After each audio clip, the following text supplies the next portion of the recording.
of integrity are reviewing the findings. And as a result of these failures, what has become clear to me is we need a shift in paradigm in how we conduct our protective operations. As was demonstrated on Sunday in West Palm Beach, the threat level is evolving and requires this paradigm shift. But here are some of the findings from this mission assurance review.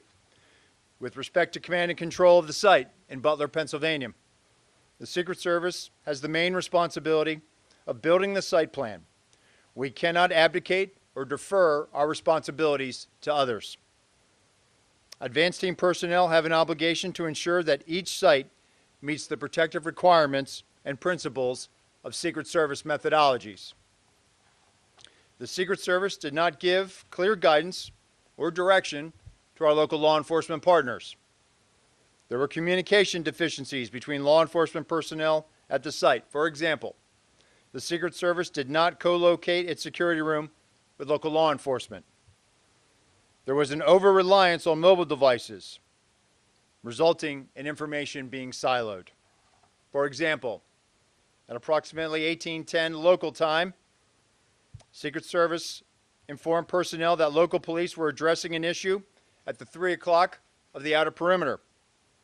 At approximately 18:10 local time, via phone call, the Secret Service security room calls the counter-sniper response agent reporting an individual on the roof of the AGR building.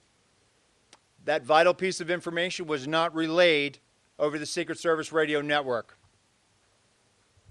At approximately 18:10 and 54 seconds, verified through body camera footage of local law enforcement, officers confront the assailant on the roof of the AGR building.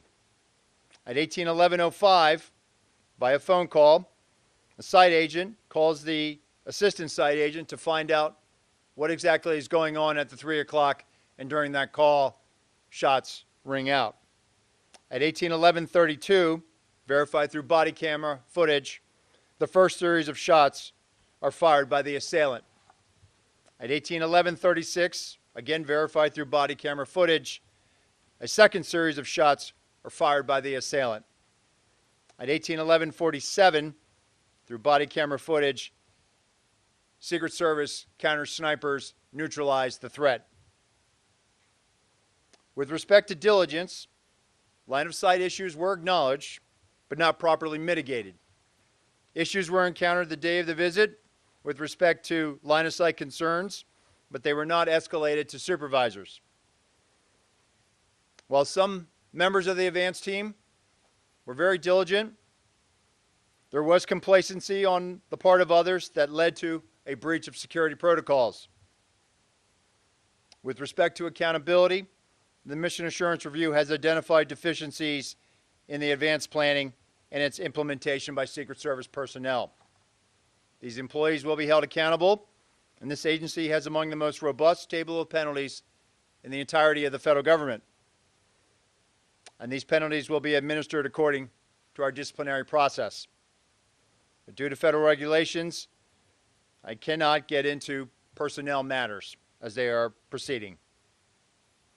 With respect to a paradigm shift, we're at a pivotal moment in the history of the Secret Service and at a pivotal moment in the history of our country. And I've directed that the Secret Service embark on a significant paradigm shift that will redefine how we conduct protective operations. What occurred on Sunday demonstrates that the threat environment in which the Secret Service operates is tremendous and under constant threat. And we've been in this heightened and increasingly dynamic threat environment since July 13th. This reality has necessitated that we significantly increase our protective footprint, and we've already begun to do so following the events of July 13th. This increased operational tempo requires additional resources to not only account for costs being incurred today, but ensure that we have the tools, the technology, and personnel needed to meet these new requirements and execute our mission going forward. The paradigm shift will be a driving force to move the Secret Service from a state of reaction to a state of readiness. And the vision is for the Secret Service to be more agile, with the ability to escalate protection to the highest levels for numerous protectees for undetermined periods of time. But in order to do this, we need additional personnel, technical assets, and equipment for the sustainment of immediate and future needs. Our personnel have been in a state of hypervigilance following July 13th. We are certainly working our people hard, and I've used this term publicly, redlining. This cannot be about working our people harder. So with respect to changes, the workforce, the American public, they can expect changes in our processes for advances. There will be an increased use of technology, not only to assist in communications, but also situational awareness when we're doing our protective mission. There will be organizational changes. For example, I've already directed the creation of an applied research and development section to field new technologies, leverage the research of other government agencies, and calibrate our technical security assets to stay ahead of threat vectors and technical collection impacting Secret Service equities. This will be an iterative process, meaning it will be constantly evaluated, validated, updated, and evolving. We cannot be stagnant. And we must be weaned off the reliance of partners within DHS to assist us during high operational times. The Secret Service should be self-reliant outside of national special security events. However, we recognize that we will always need assistance from our partners within the Department of Homeland Security and our partners at the Department of Defense. And I want to take this moment now also to thank our workforce. I want to conclude by thanking the men and women of the Secret Service who are working tirelessly. This summer, we experienced an unprecedented operational tempo for our agency. Within a 45-day period, the Secret Service successfully implemented our operational security planning at 3 national special security events: the NATO Summit, the Republican National Convention, and the Democratic National Convention. We successfully protected both the presidential debate in Philadelphia and multiple protective visits commemorating the anniversary of the September 11th attacks. All of this took place while protecting major party candidates on the campaign trail. This high operational tempo continues as the Secret Service prepares for the United Nations General Assembly next week, where we expect to protect more than 140 visiting world leaders and heads of state. I am proud of all that we've accomplished in a very difficult and tumultuous time for the agency. And I recognize and thank the men and women of the Secret Service and their families for continuing to make great sacrifices in support of our enduring mission. And with that, I will take questions. Director, given all of the attention and scrutiny related to these events, Sir, given all the attention and scrutiny related to these events, do you believe your highest level protectees will now need to campaign differently in how they organize their events and in how they live their daily lives, things like trips to golf courses or recreational time? Will they have to live differently in order to be safe? Well, ultimately, Kelly, it's the responsibility of the Secret Service to make sure that we provide a secure environment for our protectees. We want them to make sure that they can live their lives with some type of normalcy, but they must do so with us providing the highest levels of protection, which we have been doing since July 13th. And so it's ultimately our responsibility to make sure that wherever our protectees go, we are creating a safe environment. And that comes back to us being able to use our methodologies, to use our redundancies, our systems that we have in place to create those secure environments. Do they need to campaign differently, sir? Those are organized or set up, outdoor events, that kind of thing? So since July 13th, we have been securing successfully outdoor events. And what you're seeing is an increased use of assets, increased use of ballistic glass. So we certainly make sure that when they are out there at an outdoor venue, that we are using our protective methodologies to create that safe environment. Hello, Director. Thank you for taking the time. Could you just kind of go into a bit more detail about the conversations you had with Trump campaign staff about the selection of the Butler site? The report says that Secret Service agents saw it as a challenge and the staff wanted to have the rally there. Did the staff go against your recommendation? Can you speak to exactly what was said and what the outcome was? So, listen, the staff chooses a site, and ultimately it's on the Secret Service to secure it. So, when the site was selected, the advance team went about identifying areas of concern. The AGR building was one of those hazards that was identified. But let me just be clear, Maria. Ultimately, it is the Secret Service's responsibility to secure a site. We certainly have conversations, and it doesn't matter whether it's a campaign staff or a White House staff. We have conversations, and we have very good working relationships with those staffs.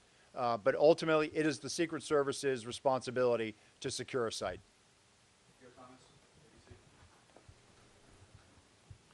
Director, thank you. Based on your review and analysis, what is the reason, what's the best explanation for why there was not law enforcement personnel covering the roof, physically on the roof itself, or making sure someone could not get on top of the roof? And the follow-up question would be, how disappointed are you in what you described as deficiencies in diligence? Sure. So ultimately, Pierre, we have to be very direct and clear when we're talking to our state and local counterparts. With respect to Butler, I think what the Mission Assurance Review has identified is that there was that lack of clarity. And I can tell you, since July 13th, when I've been out on the road and I've watched field offices, and I gave guidance upon becoming the acting director to the field. We have to be very clear when we're talking to our state and local partners. We value those relationships with them. We need them to be assisting us and be shoulder to shoulder with us. And it appears that there was that lack of clarity with respect to Butler. And go again with your follow-up here. So there was a lack of clarity that roof should be secure, period, full stop. There was discussion about how the roof was going to be secured, and I think what it came back to is we should have challenged how that mechanism was being implemented. Meaning, we should have been more direct. We cannot be overly deferential to state and local law enforcement. Ultimately it's our responsibility, and so we just have to be very clear when we're asking them for support. They want to help us. And what we found is that in this, they in the mission assurance interviews, it became apparent that in comparison to prior visits to that area, there was one prior visit in 2020, that there was a lack of assertion with respect to what exactly state and locals would have to require or would be required to support that advance. Clarity on the second question, simply, how disappointed are you when you see that, as the report states, that some personnel did not follow Secret Service protocols? Well, I'm not going to get into employee disciplinary matters, but what I can tell you is the men and women of the Secret Service are dedicated professionals. And so while July 13th is a failure, we're not proud of it, but we certainly have been rising to this moment. The men and women in the field are rising to this moment. They are working tirelessly to make sure that the people we protect are safe. And so I will never be disappointed in our folks. I am proud of this agency. I am proud of our people. Hi, thanks so much for doing this. On the question of the AGR buildings, is there a process that's standard for the day of the event that somebody from the Secret Service looks around and makes sure all of the assets are where they are? And since the roof of the AGR building was such a glaring omission, why didn't anybody raise that issue at the time? Or secondly, in the security room, look and say, I don't see any local police in here. How are we going to hear them? Right, and I think that was a failure to challenge our assumptions. The assumption that local police were going to have more of a presence in that AGR building. Getting back to your question, there is that diligence that has to be done by the site agents to make sure that, hey, all of the assets are in place. And so there was an assumption that they had it covered, but there clearly was not that follow-up to make sure. But is there a process that you look around and like a punch list and check it off? And it is part of the principles of our advance and our protective methodologies. okay, and secondly, just to follow up on the campaign question, you said it's ultimately the Secret Service's responsibility. So When there's a disagreement between the campaign and the Secret Service on a security issue, who has the last word? So it's not about disagreement, it's about a negotiation. They certainly don't want any harm to come to their principal, and so they respect us. And so usually what it boils down to is escalating it up to a supervisor and a senior staff level. What I can tell you is that if there were discrepancies, and there were, regarding how the site was supposed to have been secured, how supervisors were briefed, and supervisors reported in their mission assurance interviews that they envisioned harder assets to be able to secure that line of sight, to be able to mitigate anything that might have been looking in or would have created an openness on the site at the Butler Farm Show. And so on the morning of, if there were those deficiencies, they were never escalated up to the supervisors to be able to resolve. David Sponge, Fox News. Thank you, sir. I have two questions. They're related. The first is looking forward. The House just voted within the last couple of hours unanimously from those that were present in the chamber to give presidential candidates the exact same Secret Service protection as sitting presidents. My first question is, can you handle that? We've been doing that since July 13th, David. So what is the purpose of the bill? I don't know. You'd have to ask members of Congress that. What I can tell you is that when I say the highest levels of Secret Service protection, the former president is getting tactical assets. He's getting everything that the former president, that the current president has with respect to Secret Service assets. And that was my second question. Can you explain that former President Trump is getting the same protection as President Biden and Vice President Harris? Because a lot of members of Congress on Capitol Hill are skeptical about that. There's a lot of talk saying clearly he didn't have the same protection because if he did, the golf course would have been secure in West Palm Beach. Can you tell people what's going on with that? So with respect to West Palm Beach, what I can tell you without getting into our TTPs, our techniques, our tactics, our procedures, what I can tell you is that on that day, there were counter-sniper elements that were present with the former president on the golf course in proximity. There was an entire counter-assault team that was there in proximity. There was also a jump team in proximity. The advance agent who was part of the first element, whose goal was to sweep ahead, did his job. That young man is a very young agent, early in his career. His vigilance, his reaction is exactly how we trained and exactly what we want our personnel to do. He identified a threat, an individual with a long gun, and he made swift decisions and took a swift action to be able to mitigate that. No shot was fired at the former president. The former president was not exposed to where he was on the golf course. And what I've said, and I said this Monday, that the procedures work, the redundancies work, so that high level of protection is working. Nicole Scango, CBS. Acting Director, thank you very much for doing this. Two questions, just one on West Palm Beach. The busy public road that is adjacent to that sixth hole where the suspect was hiding is a well-known blind spot on that specific golf course. Why did no one within the U.S. Secret Service sweep behind that fence line for threats? They were sweeping ahead, Nicole. So what I just explained is that that lead element was going ahead sweeping. But was there anyone behind the fence where the road was sweeping there to see if anyone was in the bushes? Having been there and seen the vantage point, whether they were on the public side or the private side, the bottom line is the individual was detected. On Butler, you testified before Congress that all assets requested for the Butler rally by Trump's detail were approved. But there are Secret Service assets that may have prevented the tragedy on July 13th, most notably a counter-assault advance team that would have surveyed the site ahead of time or enhanced counter-drone protection that might have prevented the tragedy. Were those specific assets requested by Trump's detail? If they were they denied? And if they weren't, why weren't they requested? So the counter-assault team had an element that was there that had embedded with local law enforcement, so we had tactical elements in place. The counter-assault team leader that day had been in direct contact in the days leading up to July 13th with those tactical elements. But just to be clear, did the Trump detail ask for any additional resources that were denied by the Secret Service? So based on the information I have right now, the asset request, all of those assets that were asked for were approved. And so what we're looking at now is, were there any additional ones that came in through other channels? But what I can tell you, based on the information I have now, the assets were approved. We'll go to Holmes or CNN.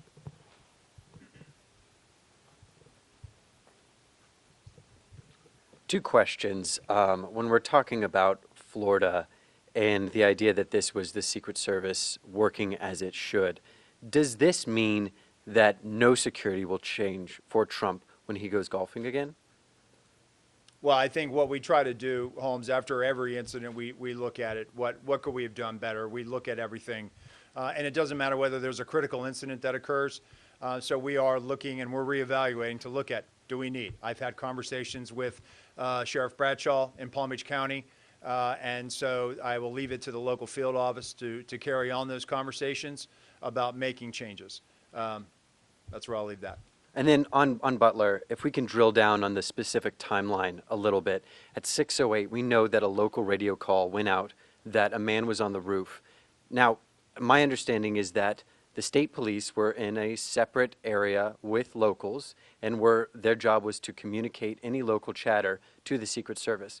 Why was that 6:08 radio call not communicated to Secret Service, or was it by the state police? So the information I have is that we had a member of the Pennsylvania State Police in our security room, and that's what spurs that phone call to the counter sniper response agent at 1810.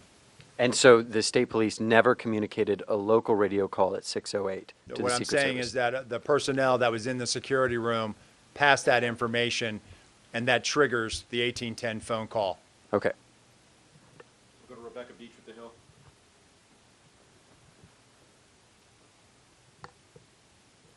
Hi, I know Congress has sounded a little resistant lately in terms of what it might do for funding for the Secret Service. Given the sort of paradigm shift that you've laid out today, I'm curious what you'll be looking for from Congress and sort of what you're seeking from lawmakers to carry that out. We've been briefing, we've been providing information. Right now, I do think that, the Congress has questions. We're responding to those questions and providing them information. But at the end of the day, I think everybody wants a strong Secret Service, and that's what I'm working towards. That's what members are working towards, and so we'll continue to have those conversations. We'll go to Claudia with Univision. Hi, thank you so much for doing this. Republicans in Congress, they want the same level of security than the president for the candidates. How realistic is really that? Can you be more specific on that? I know you answered that question, but can a candidate have the same level of security of a sitting president? And also, what changes are we expecting in the security area after, where most of the incidents happened? So how I approach that, Claudia, is this. The way the Secret Service is structured, the President of the United States has the highest level of protection of any world leader, period, the end. The number of assets that the Secret Service provides and the Department of Defense provides is at the highest levels. Those same highest levels with respect to the Secret Service are being provided to the former president's detail. And so when it comes to maintaining this, where we are at right now is we have finite resources. The way we are structured with some of our classified assets, with some of our personnel, and with some of the president, we've now expanded that to include the former president. And so while we can do this, it is certainly, we are burning through a lot of assets and resources. And that's the argument that we've been trying to show. This isn't some pie in the sky trying to say, hey, we want this now. We are not capitalizing on a crisis. We are showing the math. We have finite resources, and we are stretching those resources to their maximum right now, which is going to require us to replace these assets. It's going to require us to also adjust, to look at this and evaluate that if we have to do this again, or do it because of some other situation that we have no other control of, we have to be able to sustain that for an indefinite period of time. And so I am hopeful, and I am certainly engaged in these discussions, and I feel like at the end we will get there because we have no other choice. What changes are you going to make outside of the secure area? that zone where everything happened? The outer perimeter. So I Yeah. think that's where we have to be very direct and clear with our state and local partners as to what we're asking of them. Go to Joe Khalil with News Nation. Thank you, Acting Director. I've got two questions. The first, it's our understanding it takes anywhere from 4 to 10 years for an agent to go through the training that rises them up to a presidential detail level. You've described a manpower issue. Given that, do you think that training timeframe might change so you can expedite getting more officers to a presidential detail should you need that? So we're not going to drop standards, Joe. We have not dropped standards. You do need to develop those agents. And when agents start, you cannot put them on the highest level protection, protecting a protectee. When they graduate from our training facility, they go to a field. They do advances. They do criminal investigations. The importance of having that what we call phase one, that's where those agents that are doing federal investigations, that are interfacing with local law enforcement, those are skills that they learn. Analytic skills, how to conduct a federal investigation, how to interact with a U.S. attorney, how to interact with a state or local agency. And all the while they're doing that, they're also popping in and out doing protection, whether they're doing it in New York City for a United Nations General Assembly, or they're doing in advance for a visiting head of state or a world leader that comes into their field office district. That's where they cultivate and sharpen those skills, and it will take them up until probably 4 years. Ideally, that sweet spot is between the 4th and 5th year, where we send them off to a permanent detail. That's where we are getting to as far as the career path. And so it's critically important that we make sure that we still develop people. It is being on the Presidential Protective Division or the Vice Presidential Detail. It is a very, very high pressure situation. It requires a lot of maturity. It requires decision making, analytic skills, and the ability to problem solve. And it takes time to develop those skills, even though we've put you through training. The more seasoning you have in the field, the better off you're going to be as far as being a protection agent. So then how do you address the manpower issue quickly? So right now we've had robust hiring this year. By the time we close out the fiscal year, we're going to hire more than 400 special agents this year.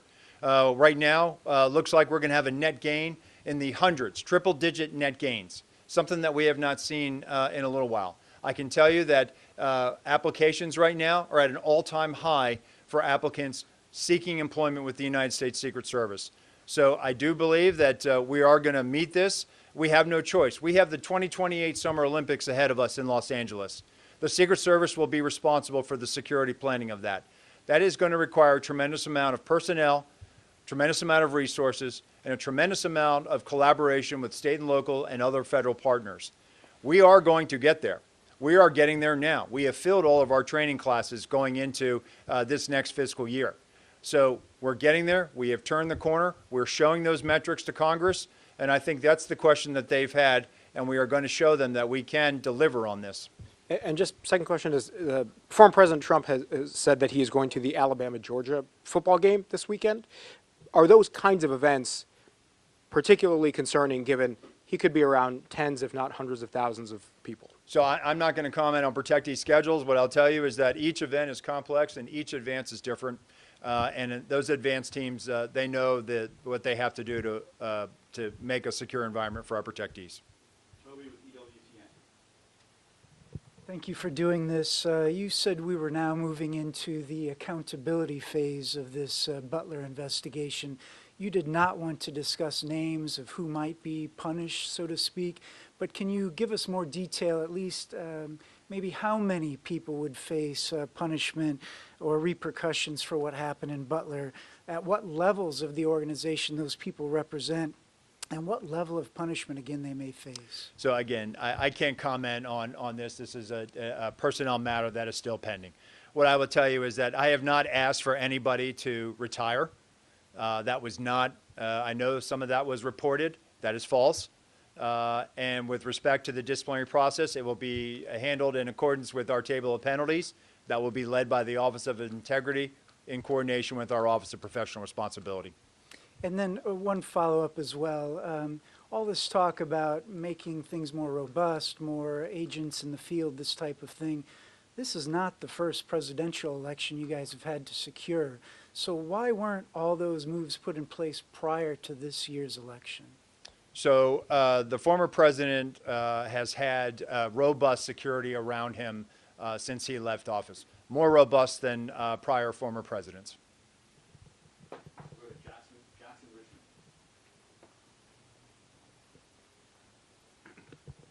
Thank you, Acting Director Rowe. Jackson Richmond, Epoch Times.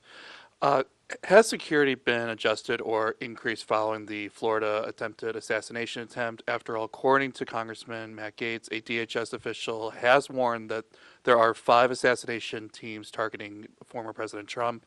The official warned that there isn't enough protection to deal with that level of threat. Are you aware of this assessment, and what is the Secret Service doing to respond? So I will tell you, as I mentioned earlier, we, of course, are evaluating coming out of West Palm Beach, and we're having those conversations with state and locals. I'm not going to talk about unnamed sourcing or the report you mentioned. I'm not familiar with that. And local law enforcement doesn't have the same training that Secret Service agents do.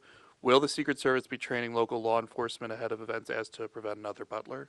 So right now we're actually having some very good discussions with the Federal Law Enforcement Training Center about developing a curriculum to assist our state and local partners. And you know what I'll say is some of the things that we've been talking about. Our state and local partners, and I know people have said they're not trained like the Secret Service. Men and women of law enforcement protect their communities every day. They understand how to handle a crisis situation. They understand how to respond to a violent felony in progress. They know what their jobs are. We certainly, when we ask them and enlist their assistance, we're relying on them. So I think it's important that we always try to give back to them, whether it's through training or forensic support or investigative support. And so one of the things that we're contemplating now is partnering with the Federal Law Enforcement Training Center to develop not only a law enforcement guide, but also develop a training curriculum through FLETC with a cadre of Secret Service personnel to be able to train them in the principles of advance. And that will only help them when dignitaries come to their district, or perhaps if they're protecting a mayor or a locally elected official. So we're all about giving back to them. Next month, we're going to unveil a guide on how to come up with a multidisciplinary threat assessment team that's going to be led by our National Threat Assessment Center. So we are very, very in tune with what our state and local partners, how they support us, and we are constantly evaluating what we can do to not only bolster those relationships, but give back to them. Thank you. Sadie Gurman, Wall Street Journal. Wow, you guys have covered a lot of ground with the questions.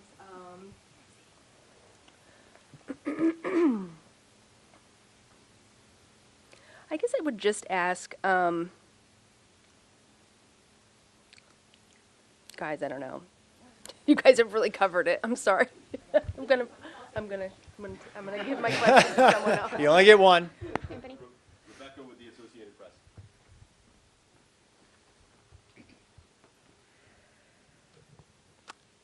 I'm going to go back to the line of sight issues and the roof issues. Can you just lay out very clearly who was responsible for security on those roofs? Was it the locals? What was the plan and how did it fail? And then also secondly, you keep talking about a paradigm shift, but what does that mean? Can you kind of detail what you mean by that? So with respect to the AGR building, and that's where you're going for, right? When we construct a site, not only are we worried about who can get into a site, but also who can look into that site. So there should have been clear direction about what we needed done at the AGR building. That was discussed during the advance, but I think there was a lack of follow through based on the information I have now and what I'm seeing. There should have been better follow through in some aspects of that, about access control to that property, about access control to the collateral property of the AGR building.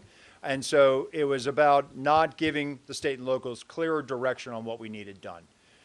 With respect to the paradigm shift, this is about looking at the organization holistically. For example, the communications issue. Communications were problematic. And I think where I'm looking at is we need to have communications that are more closely aligned to the operations. And so coming out of July 13th, what I've seen and the direction I gave is we have to be very efficient with where we're putting our security rooms. Recently, I was on a visit where, again, similar to Butler, where there was a unified command post.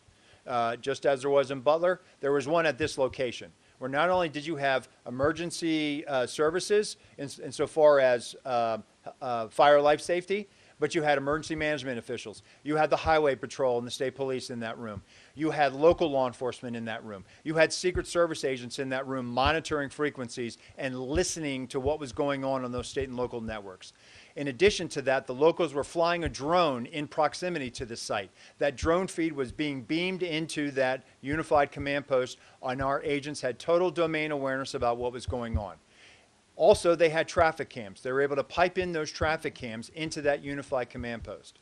That is the model by which our field, they have taken this to heart, and those special agents in the field are now having those conversations, and they are directing exactly what we need, and they're posting our people exactly where we need to be, so that when our protectees are in a site, we have total awareness of what's going on around us, and we have total awareness of what's being communicated on those local networks. And if I could just follow up with one question. Down in West Palm Beach, on the evening of the attempted assassination down there, the local chief, I believe it was Bradshaw, had said that when Trump was president, there would have been a lot more security around the perimeter, but basically now the Secret Service does the best that they can. But you've said that he has got the highest levels of security now. I mean, can you compare and contrast, like, is it the same now as he would have been getting while he was the sitting president? So what I'll say is the former president has the highest levels of Secret Service protection, and I think the sheriff actually went back and clarified his statement, so I would point you to that. I believe he did that on Monday. Thank you, Director. Wanted to ask about Sunday's incident as well. Is it your view, I know you've talked about the procedures working as intended, is it your view that there wasn't any type of security lapse that allowed that armed individual to get within a few hundred yards of the former president? Well, I can tell you is we're looking at it from an after-action report, looking at reviewing that. But what I think it goes to show is that that's why we have tripwires. That's why we have systems out there. That's why we have redundancies built into our protective model. And that's what was demonstrated on Sunday. And in terms of the report, I mean, what specifically will be different on the ground now? For instance, are you mandating that command posts have both Secret Service and local law enforcement in them? Will law enforcement have to communicate on the same frequencies? Are there any sort of practical changes that you've made that are in effect, based on the report? Yeah, so security room location, right, being where local law enforcement is, right? The broad use of technical security assets, ballistic glass, leveraging partnerships with the Department of Defense to be able to move materials, move personnel across the country in support of a nominee. So those are things that we've been doing post July 14th, and those are things that are going to probably be in existence in perpetuity moving forward.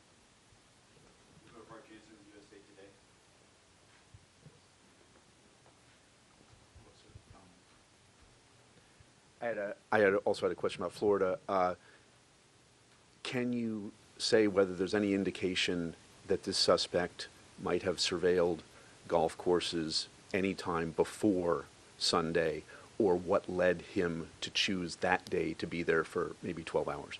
So it's an active investigation, so I would refer you to the FBI for that. And can you say anything more about golf courses are sprawling open places? Anything that would be publicly visible that you could say, here is how we are beefing up protection when a protectee is on a golf course? So again, what I've said, and I'll continue to do this, and I have to be very mindful of our techniques, our tactics, and our procedures. It is probably not good to continuously not only talk about Secret Service procedures, because we're telegraphing to adversaries. We're telegraphing to people who probably would intend to do harm to our protectees. But what I will tell you is that our model, our protective model, consists of multiple layers and redundancies. The outer, the middle, the inner, those are the layers. And then we have redundancies built into that. And so with respect to golf courses or any open venue, we apply those methodologies. Ellen Gilmer with Bloomberg will be next. Thanks, Acting Director. With regard to your conversation your conversations on Capitol Hill. Can you talk about, for resources, do you need to have a specific dollar amount included in an upcoming CR to make things work, or would the anomaly language that the administration had previously requested, is that something you can live with? I'm not going to get into specifics because we're having those conversations, and out of respect for the confidentiality of those discussions, I'm not going to disclose a number. What I'll tell you is that we've made several presentations. We're working at the staff level, and we're having those conversations, and they are ongoing. And related to that, you mentioned earlier you want the Secret Service to wean itself from relying on other components of DHS in its protective mission. Is that contingent on getting those additional resources, either right now or at some point in the appropriations process? Well, I don't want to rule out that we'll never have to enlist the assistance of others through requests for assistance, and we do those memorandums, and we did that back for several presidential campaign cycles. But I think the importance here is we have to be able to, at a moment's notice, surge people to where they need to go. And if we're going to be having to mitigate, and that's what we do, we're in the risk mitigation business. We are not in the risk elimination business. And so we have to be able to have the personnel, the assets, and be able to spread those out for an indefinite period of time in the event that another situation, a geopolitical conflict, or some other tension requires us to do so.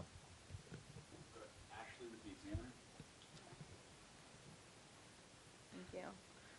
You've addressed the golf course incident in great detail, but I just want to ask, are you fully satisfied with the way the Secret Service managed the Florida incident on the golf course, or would you change anything? Can you answer the question that way? I'd say based on the information I have right now, I'd say that situation was managed according to our training. As soon as our agent discovered the individual, took swift action and took steps to neutralize that threat. Immediately upon doing so, he communicated over the radio. There was a communication of shots fired, which immediately, not only did our personnel assigned to the close protection of the president, of the former president, hear the shots, they immediately went into action. The counter-assault team went into action. The counter-snipers went into action. Supervisors and shift personnel immediately evacuated the president, took the most expedient route to where he needed to shelter in place. He had ballistic protection around him. They sheltered in place until they could determine, was this just the first wave of an attack? Immediately, local law enforcement assets responded to the scene. Local tactical assets that were partnered with our counter-assault team were also present, immediately responded. And so that barrier, those layers of protection, those redundancies, the redundancy was the agent that first discovered, followed by another set of agents that also set up that middle perimeter around the shift that was evacuating. And so in the case of West Palm Beach, based on the information I have now, and again, we will review it, it appears that those agents, those supervisors, made swift decisions and made correct decisions. Liz Landers with Scripps.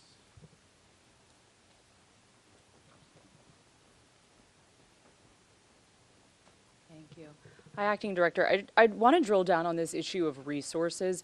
You sent a letter to Senator Murphy and to Senator Britt on September 5th, and it became public.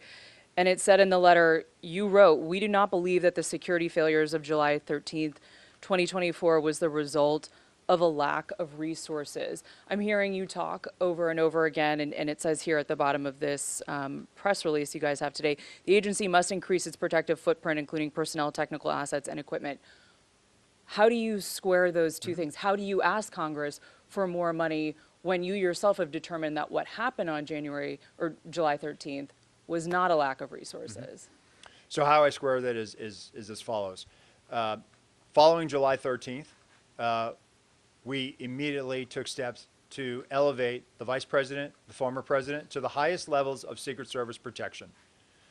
We also took steps to elevate the protection of Senator Vance and eventually Governor Walz to high levels of Secret Service protection. And what I was talking about earlier is the way we are structured, and I go back to this, the President of the United States is the most highly protected individual on the face of the world. That is how the Secret Service is built. That is what we are primarily focused on. And then once you have those assets and resources, they are also committed to the Vice President. So how I square this is as follows. Following July 13th, when now we are because of this hyper-dynamic threat and the operational environment which we find ourselves in, we only have so much of those assets to go around. And so while we are providing them to the former president, we are providing them to the president, to the vice president, to other protectees.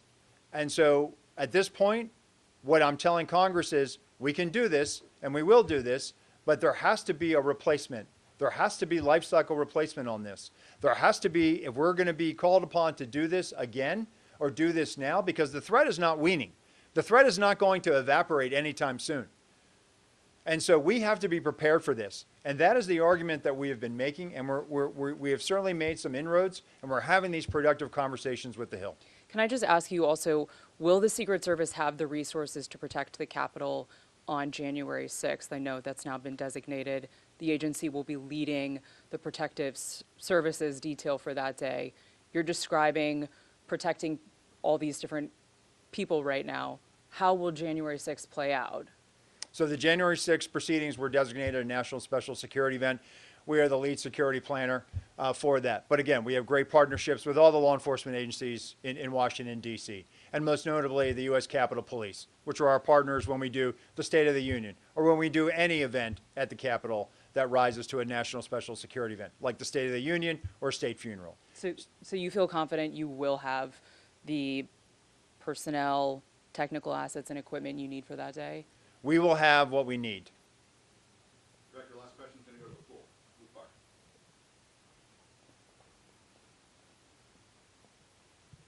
forward. Do you think that by Congress legislating the protective detail regulations, do you think that is helpful in terms of being able to staff up or staff down the agency when you need? So I have not done an analysis of the legislation. I assume it's pretty direct. But look, as I stated, I'm sure Congress wants to make sure that the Secret Service is strong. I don't know the intentions behind this piece of legislation, but what I'll just point back to, coming out of Butler, coming out of July 13th, we've been providing the highest levels of Secret Service protection to the former president. Thank you. All right, thank you, everyone.